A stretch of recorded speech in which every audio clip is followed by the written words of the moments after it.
अस्सलामुअलैकुम जी, मेरा नाम हसन नवाज़ है। कुछ दिन पहले Instagram page PMLN Punjab official पे एक सवाल गर्दिश कर रहा है कि जेन ज़ी का अगला वोट किसका।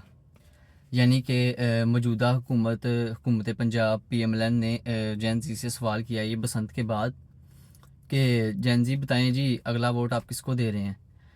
तो ये कोई सियासी सर्वे नहीं था, ये उन्होंने वैसे एक सवाल किया है पोस्ट की तौर पे, इंस्टाग्राम पोस्ट पे उन्होंने अपने पेज पे अपलोड किया। तो लोगों ने जी इमरान खान का नाम लिखते हुए पूरा वो भर दिया comment section. Imran no doubt कि इमरान खान की मकबूलियत बहुत ज़्यादा है।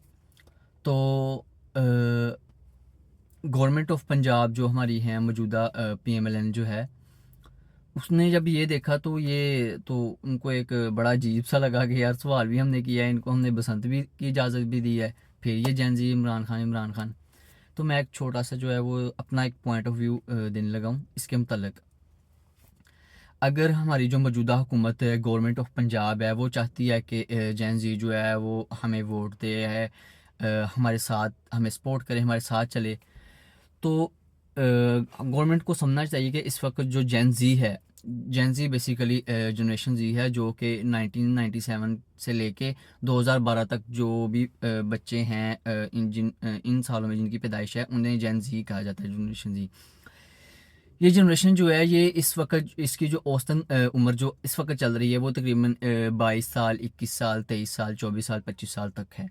इस उम्र के बच्चे जो है तकरीबन वो अपनी बैचलर्स की डिग्रियां और FSc FA कर चुके होते हैं और कुछ स्किल होल्डर्स भी हो चुके होते हैं। तो अगर गवर्नमेंट ऑफ पंजाब चाहती है, PMLN चाहती है कि जो है जेन ज़ी हमारी तरफ अपनी अटेंशन दे, हमें हमारी तरफ मतवजा हो और वो चाहती हैं कि ये हमें सपोर्ट करें, हमें वोट दें, तो गवर्नमेंट ऑफ पंजाब को जो हैं जेन ज़ी के कुछ जो मसाइल हैं जो पेश दरकार हैं, इनको वो समझने चाहिए, उस पर गौर व फिक्र करना चाहिए। जिसमें से मैं जो अहम और पहला मसला जो है वो मैं बताता चलूँ तो वो है जी मसला रोज़गार। हमारी जो मुल्क में जो जनरेशन जी है उसका सबसे बड़ा जो इस वक्त मसला चल रहा है उनके लिए, वो मुस्तकबिल में भी वो मसला रोज़गार है जी। क्योंकि बहुत सारे इस उम्र के बच्चे जो हैं वो डिग्रीज ले लेते हैं, लेकिन उनके पास कोई डिफाइंड स्किल नहीं होती। ठीक है, उनको सिखाया नहीं जाता। नो डाउट सिर्फ थ्योरिकल होता है, कॉपी पेंसिल लिखा पे, कापियाँ पेंसिलें जो है वो उनके साथ वो लिख के पढ़ के वो कर लेते हैं डिग्री हासिल, लेकिन उसका फ़ायदा नहीं है क्योंकि उसके पास स्किल नहीं है। उनको बताया नहीं जाता, उनको सिखाया नहीं जाता कि भाई ये जो आपकी डिग्री है इसमें ये काम इस तरह से होना है, ये काम इसको ऐसे करना है, इसको ऐसे करना है। सिर्फ थ्योरिकल स्टडी होती है कॉलेजेस में, यूनिवर्सिटीज़ में, इसी बिना पर डिग्री दे दीजिए। जब वो बच्चा अपनी डिग्री लेकर किसी ऑर्गेनाइजेशन, किसी इदारे में रिलेटेड अपनी डिग्री के जाता है किसी ऑफिस में, तो ना तो वो उसके अंदर कॉन्फिडेंस होता है कि वो जो सामने बैठा है इंटरव्यू वाला है उससे कह सके कि जी मैं फ़लाँ कॉलेज से हूँ, या उससे अच्छे तरीके से बात कर सकता है। ना उसके पास कोई स्किल है, कोई एक्सपीरियंस जो उसको बता सके, क्योंकि उसको सिखाया गया हो तो वो कुछ बताए। दूसरा मसला ये है कि इनके साथ जो है वो सोशल मीडिया पे जो है इंगेजमेंट की जाए, टिकटॉक पे एक अच्छे जो है इकदाम किए जाएँ।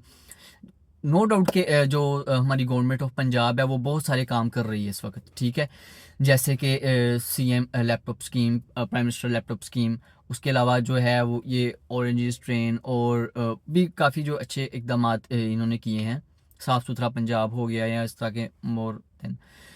तो असल चीज़ और दूसरा है ये कि महंगाई को कंट्रोल करें।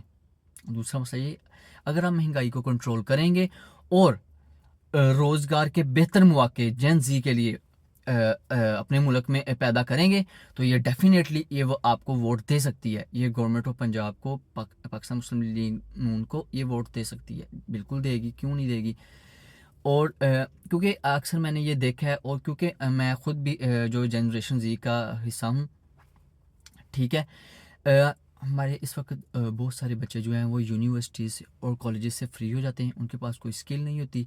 वो क्या करते हैं कि उनको एक अच्छा यहाँ पर रोज़गार उनकी डिग्रीज़ के मुताबिक, उनकी स्टडी के मुताबिक नहीं मिलता, जिसकी बिना पर वो फिर जो है वो अपना कोई प्लॉट बेचता है, कोई अपने पेरेंट्स को जो है वो उनको मजबूर करता है इस चीज़ पे कि वो उनको फ़ॉरेन कंट्रीज़ में भेजते हैं। कोई यूरोप जा रहा है, कोई ऑस्ट्रेलिया जा रहा है, कोई कनाडा, कोई स्टडी वीज़ा पे जा रहा है, कोई वर्क परमिट लेके, जैसे भी जो उनको अच्छी कोई अपॉर्चुनिटी नज़र आती है वो निकल जाते हैं यहाँ से। तो ये जो है ये जनरेशन जी जो है या ये जो पढ़े लिखे लोग हैं, ये हमारे मुल्क का एक कीमती सरमाया है। गवर्नमेंट को ये समझना चाहिए कि हम इनको इधर एक अच्छे रोज़गार के मौके फ़राहम करें, ताकि हम इनकी काबिलियत को और इनकी इंटेलेक्चुअल माइंड्स को यहाँ पे यूटिलाइज़ करके इस मुल्क की बेहतरी के लिए और इस मुल्क की तरक्की के लिए जो है वो काम किया जाए। तो अगर ये लोग बाहर चले जाएंगे, फॉरेन कंट्रीज़ में चले जाएंगे, ठीक है, रोज़गार की मजबूरी की वजह से, तो फिर इनके जो इंटेलेक्चुअल माइंड्स हैं, इनकी काबिलियत का फ़ायदा, इनकी तालीम और तरबियत का फ़ायदा उन कंट्रीज़ को होगा, उन गवर्नमेंट्स को होगा। हमारे मुल्क को इससे कोई फ़ायदा नहीं होगा। तो गवर्नमेंट को ये समझना चाहिए कि ये जो जनरेशन जी है या ये जो नौजवान हैं, इनको एक बेहतरीन मौके दिए जाएँ और इनको एक स्किल्ड स्टडी जो है, स्किल्ड प्रोग्राम्स जो हैं हर यूनिवर्सिटी कॉलेज में हर डिग्री के साथ उनके मुतलका जो है वो डिग्री और सब्जेक्ट के मुतलक जो है वो अच्छी स्किल्स दी जाएँ, स्किल्ड स्टडी दी जाए, प्रैक्टिकल स्टडी हो ज़्यादा से ज़्यादा, थ्योरिकल स्टडी कम हो। और बच्चा इससे जो है एक तो वो बिज़ी रहता है और दूसरा वो जल्दी सीखता है और वो अगर चले किसी अच्छी ऑर्गेनाइजेशन में जाएगा तो एक अच्छी जॉब मिलेगी उसकी एक्सपीरियंस और उसके प्रैक्टिकल बेस पे। तो ये कुछ चीज़ें हैं और कुछ ड्रॉबैक्स हैं जो इस चीज़ सबके पीछे है। तो इस पे अगर गवर्नमेंट हमारी फोकस करती है तो नो डाउट के ये एक जनरेशन जी को जो है अटेंशन को जो है वो ग्रैब भी कर सकते हैं, अपनी तरफ मतवज्जा कर लेंगे और वोट भी हासिल कर सकते हैं। शुक्रिया।